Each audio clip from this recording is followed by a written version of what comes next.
Hola, my beautiful humans. This is Jasmine Castillo, and I bring stories and cases from the people of color community, bringing awareness of murdered and missing Indigenous women, girls, two-spirits, the LGBTQ community, Asian American, Native Hawaiian, Pacific Islander, Black Indigenous people of color. These are their stories. So, welcome to Hands Off, my podcast.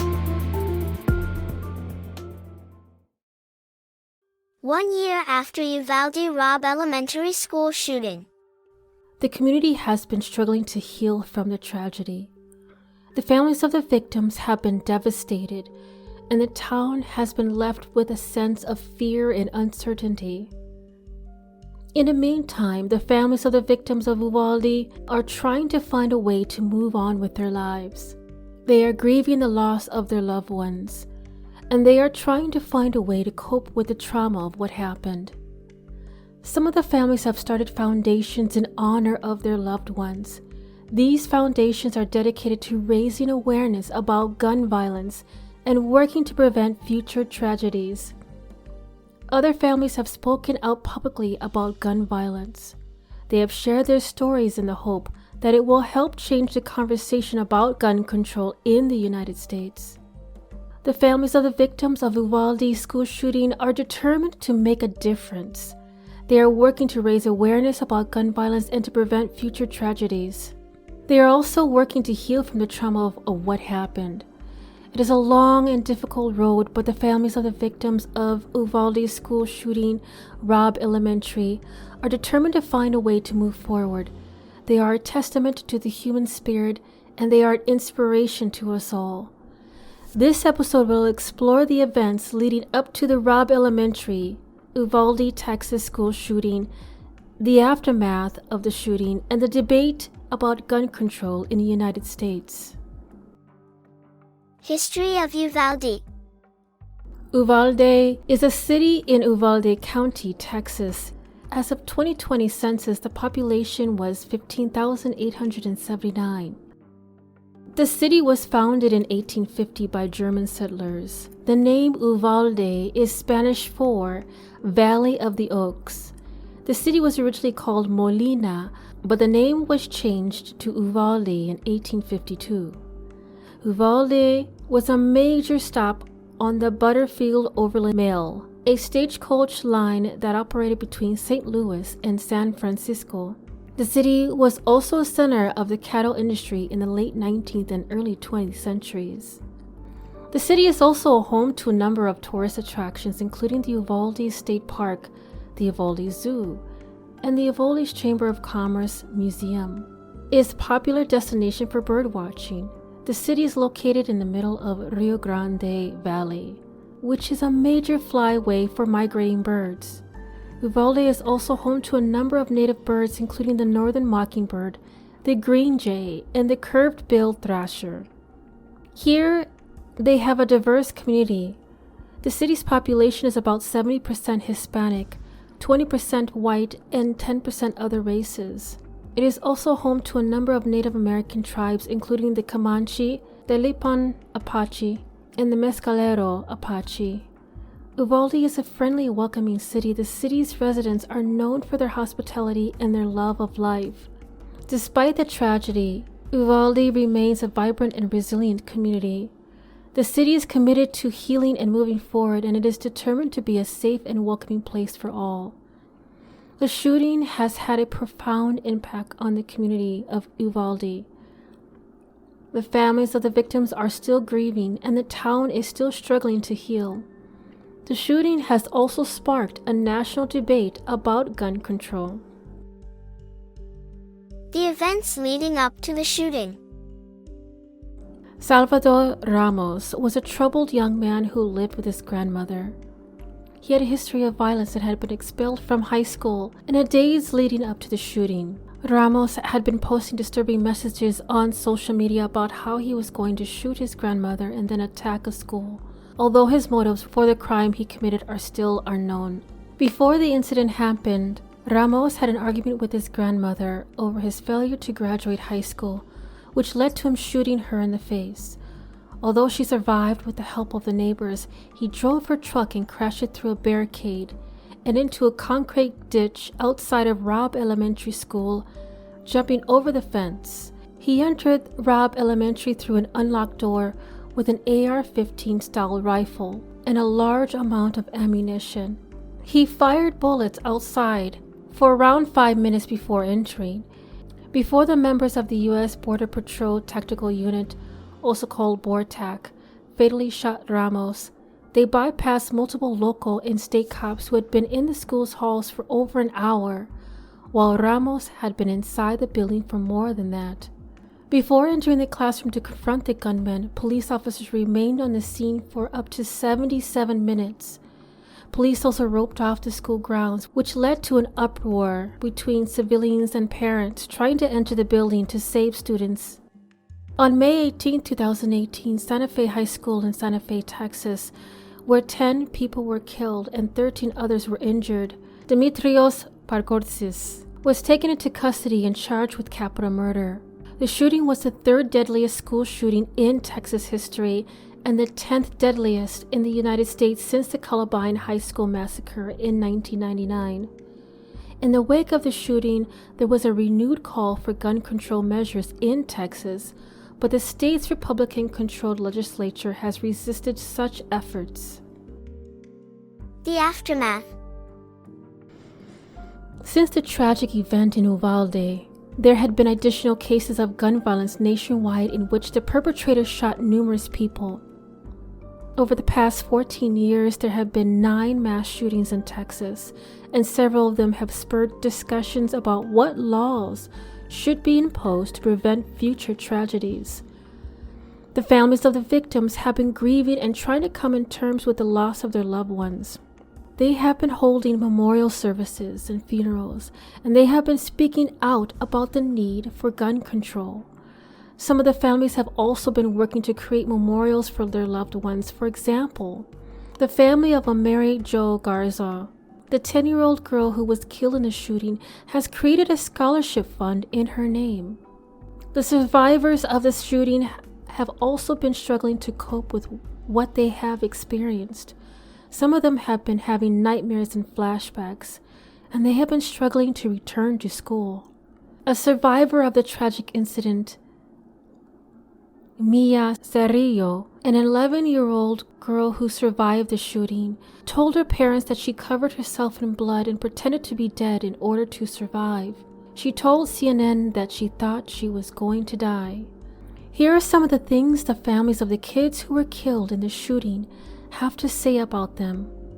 Xavier Lopez, a 10-year-old boy who was killed in a shooting, was described by his family as a sweet and funny boy who loved to play baseball. Jacinto Cazares, father of Jackie Cazares. She was full of love and full of life. She would do anything for anybody. Steven Garcia, father of Eliana Garcia. Ellie knew she wanted to be a cheerleader. She was a beautiful, happy little girl. She loved to dance and play sports. Veronica Luvanos, mother of Hyla Nicole Seguro. She was only 10 years old, but she was full of life and love. She always had a smile on her face. Rogelio Torres, father of Rogelio Torres. He was a smart, funny, and loving child. He loved to play video games and ride his bike. Alicia Ramirez, father, Ryan Ramirez. She was a beautiful, smart, and funny girl. She loved to draw and paint. Alexandria Anaya Rubio's mother, Kimberly Mata Rubio. She was a beautiful, smart, and kind girl. She loved to dance and play with her friends. Uzia Garcia grandfather, Manny Renfro. He was the sweetest little boy that I've ever known. He loved to play baseball and video games. These are just a few more examples of the many heartbreaking stories that have come out of this tragedy. The families of these children are grieving the loss of their loved ones, and we can only imagine the pain that they are going through. We can offer our condolences and support, but we can never truly understand what they are feeling. This school shooting was a wake-up call for America.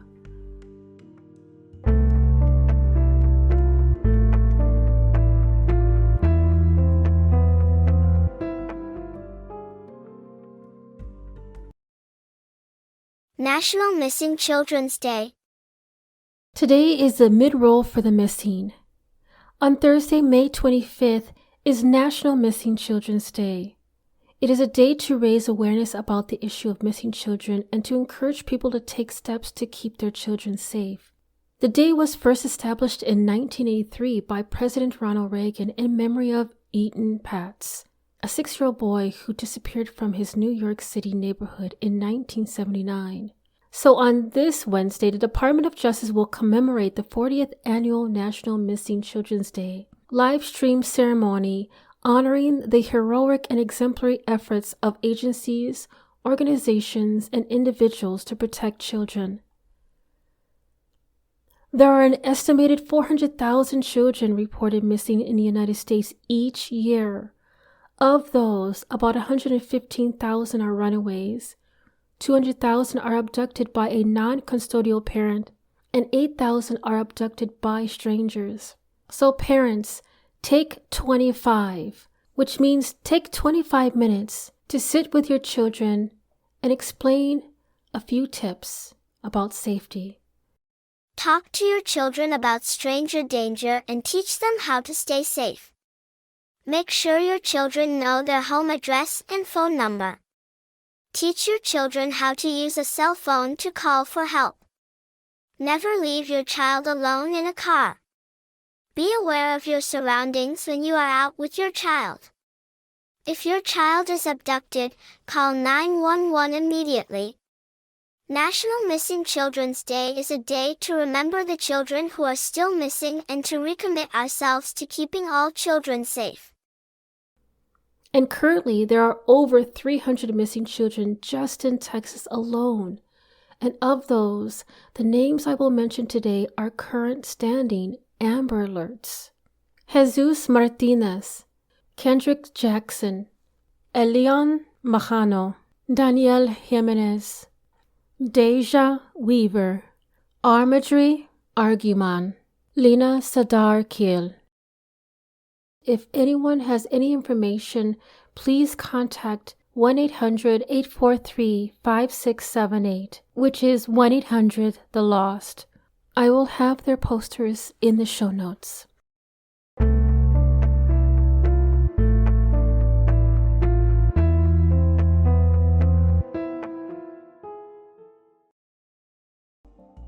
On the quest for gun control.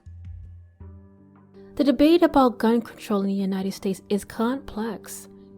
There are strong arguments on both sides of the issue. Those who support stricter gun control laws argue that such laws would help prevent mass shootings.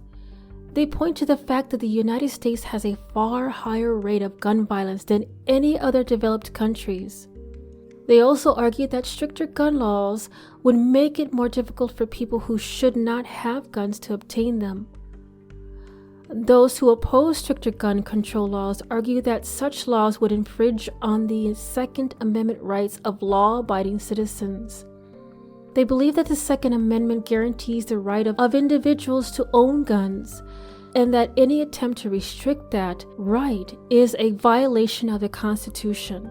They also argue that stricter gun control laws will not be effective in preventing mass shootings and would only serve to disarm law-abiding citizens, making them more vulnerable to criminals.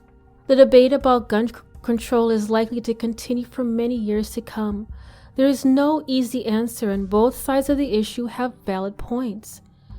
However, it is important to have a civil and respectful discussion about this issue and to work together to find solutions that will help prevent future tragedies. People also suggest that a new rule should at very least raise the age requirement for the purchasing certain firearms from 18 to 21, which is in fact what is going on as we speak. At the time of this recording, the 88th legislature is actually discussing about the Texas House Bill 2744, which relates to prohibiting the transfer of certain semi-automatic rifles to certain recipients, creating a criminal offense and increasing a criminal penalty. And just a few hours ago, a Texas Senate okays a $328 million proposal to boost school security that would provide districts about $15,000 per campus for security upgrades and tighten auditing requirements. Unfortunately, this bill does not cover specific mental health programs. Despite the fact that there are hundreds of federal and state laws and regulations limiting America's access to guns, some advocates claim that social science research demonstrates that a few additional simple common sense laws could significantly lower the number of injuries and fatalities related to firearms. Since decades ago, there has been a significant scientific effort to ascertain whether gun control policies are effective. A 2020 analysis of 27,900 scholarly publications on the effectiveness of gun control measures were conducted by the nonprofit research group RAND Corporation. Only 123 papers, or 0.4% of this enormous corpus of research, were thoroughly assessed for their effects, according to the RAND authors. In spite of the debate about gun control in the United States, gun control is ineffective. It is true that there is little statistical evidence linking gun legislation to violence, but even if gun restrictions were successful, they would have issues. Before the Robb Elementary School shooting, there had been similar cases in the past, one of which was the Sandy Hook Elementary School shooting, which occurred on December 14, 2012. 20-year-old Adam Lanza shot and killed 20 children and adults at the Sandy Hook Elementary School in Newton, Connecticut. Lanza also killed his mother before driving to school. He then committed suicide. The incident has been the deadliest school massacre in American history, as well as the deadliest school shooting in Connecticut. It sparked a national debate about gun control and mental health. In the years since Sandy Hook, there have been several attempts to pass gun control legislations, but none have been successful. The Sandy Hook Elementary School shooting and the Robb Elementary School shooting are two of the most horrific tragedies in American history.